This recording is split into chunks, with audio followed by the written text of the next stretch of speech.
Greetings, my friends. Today I want to share with you news about two previous weeks because we've hit that stage of the year, calm stage, where few transit or projects are being made, and um, only two projects we have for these two previous weeks. Although the second one is actually quite major, quite important, I think, right? But first of all, we want to talk about something that happened on the 28th of February, the last day of the previous month in Munich, right? A very important city in Germany, a capital of Bavaria, where there is a quite extensive tram network, and the new small section of tram tracks was opened between Fürstenriederstraße and Ammerseestraße.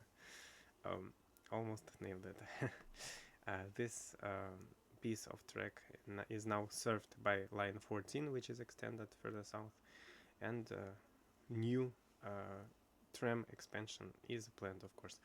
München has already a quite extensive U-Bahn, S-Bahn, and a tram network, so all the juggernauts of German transit engineering are present in this large and greatly developed city.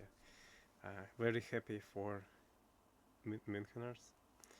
Our second news today comes from Delhi, the capital of India, where there were not one but two new openings of two different lines, both happening on March 8th, International Women's Day.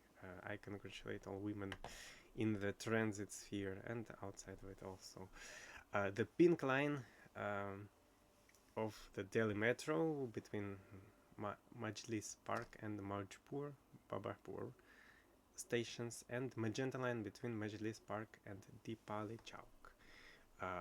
Together, these lines have a length of about 22 kilometers, quite an extensive and major expansion. So the pink line is like a circular route around the whole city. So with this extension, the loop around Delhi is closed for the first time. Although it, as you can see on the map, it's the service doesn't actually loop. So a terminus of one end has an interchange at the other end, right?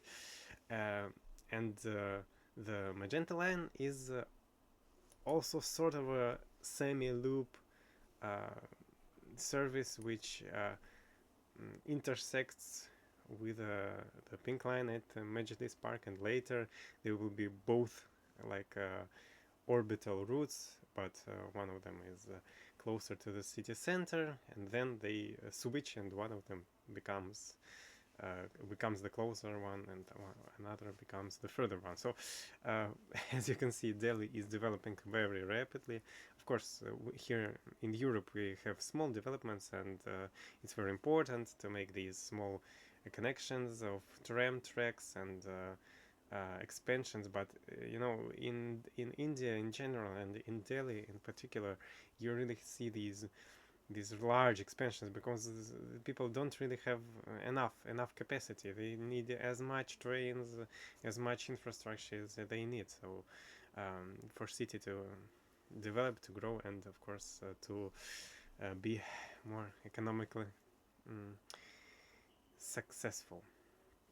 Well, I hope you liked this small intro into the news for two previous weeks about world urban railways.